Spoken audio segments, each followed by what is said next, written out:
ኒውክሌር እንዴት ነው ኒውክሌር የሚሆነው የሚለውን እንመልከት። እንግዲህ ይሄ ሁሉ ታሪክ የሚጀምረው በ1905 ዓመተ ምህረት ነው። አንድ ሰው አንድ ወረቀት ላይ ዓለምን ለዘላለም የሚቀይር አጭር ቀመር ጻፈ።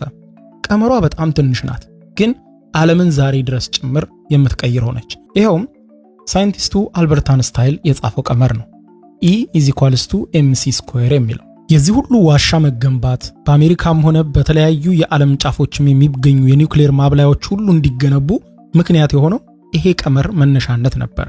ስለዚህ እስኪ E=mc²ን ተንትነን እያንዳንዱ ወደ ኬሚካላዊ ሂደት የሚቀየርበትን ሁኔታ እንመልከት።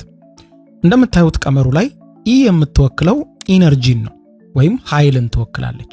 M ደግሞ ማስን ወይም ደግሞ መጠነ ቁስን ይወክላል ማለት ነው። ሌላኛው C የምንለው ነው። እንግዲህ ዋናው C ላይ ነው፣ ስፒድ ኦፍ ላይት ወይም ደግሞ የብርሃን ፍጥነት ማለት ነው። የነገሩ ሚስጥር ያለው እንግዲህ C ላይ ነው። የብርሃን ፍጥነት በራሱ እጅግ በጣም ፈጣን ነው። እንደምታውቁት የብርሃን ፍጥነት በሰከንድ 300,000 ኪሎ ሜትር ይምዘገዘጋል። አንስታይን ግን ቀመሩ ላይ ምን አለ? C² ሲል አስቀምጦታል። ወይም ደግሞ የብርሃንን ፍጥነት ሲባዛ በራሱ እንደማለት ነው ያስቀመጠው።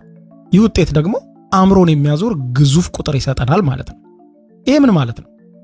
በጣም እጅግ በጣም ጥቂት የምትባል ክብደት በዚህ ግዙፍ የብርሃን ፍጥነት ስትባዛ የሚሰጠው ኃይል ወይም ኢነርጂ ምድርን ያንቀጠቅጣል እንደማለት ነው። አንስታይን ይህንን ሲጽፍ መልእክቱ አንድ ነበር፣ ቁስ ማለት የታመቀ ኃይል ወይም ኢነርጂ ነው። አንድ ፍኝ የምታክል ዩራኒየም ውስጥ አንድን ከተማ አመድ የማድረግ ኃይል ተደብቆ አለ የሚለውን ነው በተዘዋዋሪ እየነገረ ያለው። ነገር ግን ያንን የታመቀ ኃይል እንዴት እናውጣው፣ ቁልፉ የት ነው የሚለው አንስታይን ቀመሩ ብቻ ነው የሰጠው። ከዛ ውጪ ያደረገው ነገር የለም። ቀመሩን በመጠቀም ግን በጣም በርካታ ሳይንቲስቶች ብዙ ውጣ ውረድ አድርገዋል። እንግዲህ እሱ ሬሲፒውን ሰጠው። ከዛ በኋላ ደግሞ ሳይንቲስቶቹ እንዲህ ያለ የኒውክሌር ማብራያ ደግሞ ለዚያ ቀመር ኪችን እንደማለት ነው። እሱ ሬሲፒውን ሰጠ። እንደዚህ አይነት ወጥ ቤት ገንብተው ሳይንቲስቶቹ ደግሞ እሱ ባለው ቀመር መሰረት ያችን ትንሽ የዩራኒየም ቅንጣት ሰንጥቀው ውስጡ ያለውን ግዙፍ ኢነርጂ ለቀቁት። ይህ ሂደት ደግሞ ኒውክሌር ፊውዥን ይባላል። እስቲ ወደ ዋናው ጉዳይ እንግባና እያንዳንዱ ሂደት ላይ ምን በምን ላይ ሲደረግ ምን እንደሚከሰት ደግሞ እንየው። እዚህ ጋር ዋናው የምናነሳው ነገር አተም ነው። ሁላችንም ትምህርት ቤት እያለን እንደተማርነው አተም በዚች ዓለም ላይ ያለ ነገር ሁሉ የተሰራው ከእርሱ ነው፣ ከአተም ሁሉም ነገር። ስለዚህም አተም ልክ እንደ ፀሐይ ስርዓት የራሱ የሆነ ስርዓት አለው። መሃል ላይ ኒውክለስ የሚባል አስኳል ሲኖረው በዙሪያው ደግሞ ኤሌክትሮኖች አሉ ማለት ነው።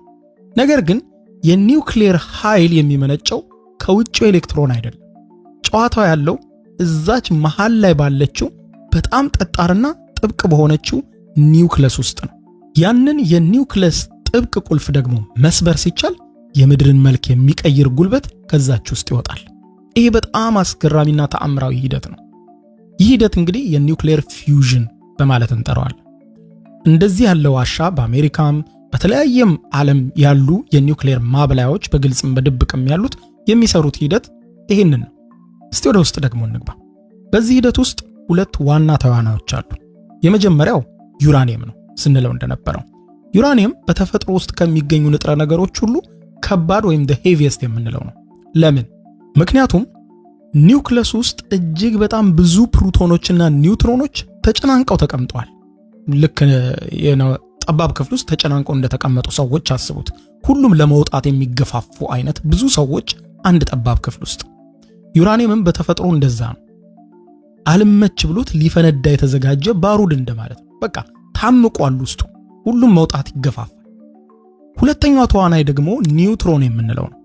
ኒውትሮን ደግሞ የዚህ ድራማ ጀማሪ ልንለው እንችላለን። እርሱ ልክ እንደተተኮሰ ጥይት ነው። ምንም አይነት የኤሌክትሪክ ቻርጅ ስለሌለው የዩራኒየምን መከላከያ አጥር ጥሶ እምብርት ድረስ በመግባት ይሰብረዋል። ሂደቱ የሚጀምረው እንግዲህ እዚህ ጋር ነው። አንዲት ኒውትሮን ተተኮሰና የዩራኒየሙን ልብ መታው ወይም ኒውክለሱን መታች ማለት ነው።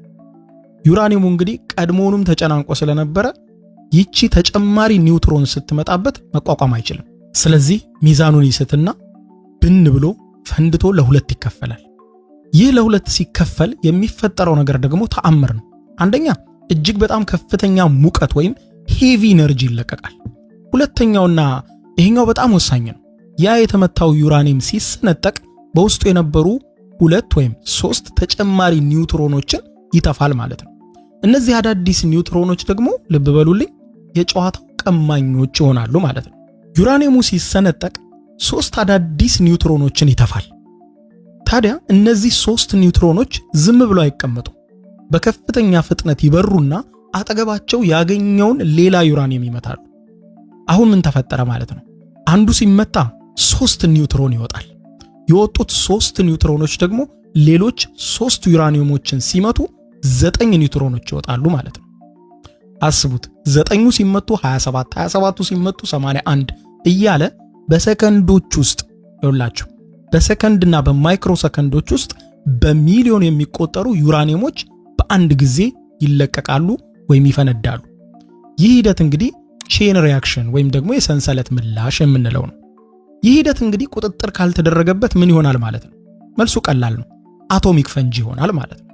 ሂሮሺማና ነጋሳኪ ላይ ከዚህ ቀደም ወደ ጃፓን በነበረኝ ጉብኝት እንዳሳየኋችሁ እነዚያ ከተሞችም የነደዱት በዚሁ ሂደት አማካኝነት ነው።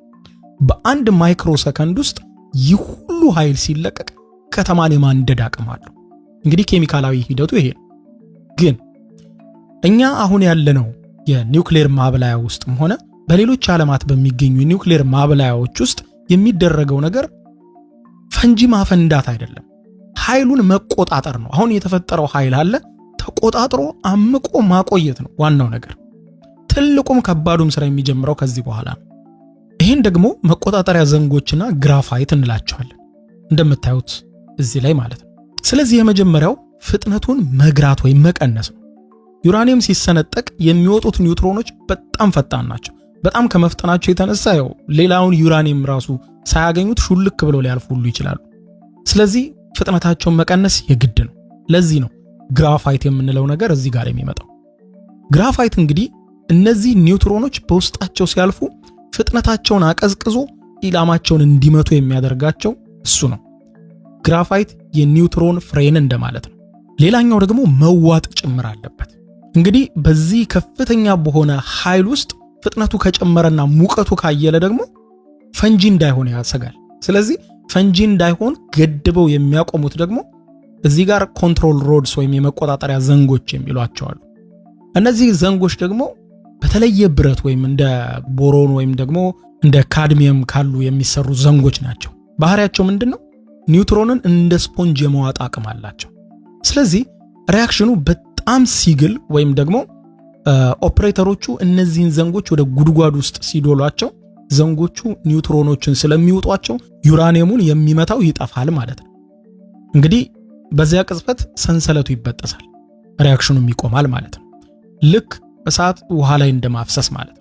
እንግዲህ ኒውክሌር ለሰላማዊ አገልግሎት መዋል ይችላል፣ ኢነርጂ ለማመንጨት እንዲሁም ለሕክምና ለተለያየ ጉዳይ የኒውክሌር ኃይል ለመዋል ይችላል። ዋናው ደግሞ ለጦርነትም ያውሉታል።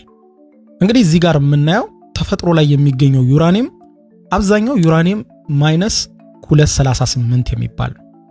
ይሄኛው ለፈንጂ አይሆንም። ለፈንጂ የሚሆነው ዩራኒየም -235 የሚባለው ነው። እሱ ደግሞ በጣም አደገኛ ነው። ሳይንቲስቶቹ ግን አንድ ዘዴ ያገኛሉ። በሪአክተር ውስጥ ዩራኒየም -238ን በኒውትሮን ሲደበድቡት ይሰነጠቅም። ይልቁንስ ኒውትሮኑን ይውጠውና ባህሪውን ይቀይራል፣ ወደ ሌላ ንጥረ ነገርነት ይቀየራል። ይሄም ደግሞ ስሙ ፕሉቶኒየም -239 እያልን እንጠራዋለን። ይህ ሂደት ልክ እንደ ጥንቶቹ አልኬሚስቶች ብረትን ወደ ወርቅ የመቀየር አይነት ነው። እዚህ ግን ዩራኒየም ወደ ፕሉቶኒየም ይቀየራል። ፕሉቶኒየም ለምን ተፈለገ ስንል ለኒውክሌር ፈንጂ ስራ ከዩራኒየም ይልቅ እጅግ በጣም ኃይለኛና ለመስራት የቀለለና አውዳሚ ስለሆነ ነው። ስለዚህም እንግዲህ እንዲህ ያሉ የኒውክሌር ማብላያዎች ውስጥ የሚካሄደው ይሄ ነው። ሙቀቱን እንደ ተረፈ ምርት እየጣለ ዋና ምርቱን ወይም ፕሉቶኒየምን ማብሰልና ማብላላት ነበር። ታዲያ ቴክኖሎጂው በጣም ድንቅ ነው፣ ጥበቡም ረቂቅ ነው። ነገር ግን ዓላማው እጅግ በጣም አስፈሪ ነው። በዚህ ሁሉ ኬሚካላዊ ውስብስብ የአሰራር ሂደት ምናልባት የማፈትለክ ነገር ቢፈጠር እጅግ ከፍተኛ የሆነ ዳሜጅ ያመጣል። ስለዚህ በከፍተኛ ጥንቃቄ ነው የሚመረተው። ካያቸዋቸውም ብዙ ጊዜ የኒውክሌር ማብላያ ጣቢያዎች ሲገነቡ ግንባቸው በራሱ በጣም ሰፊ ሌየር ነው የሚኖረው።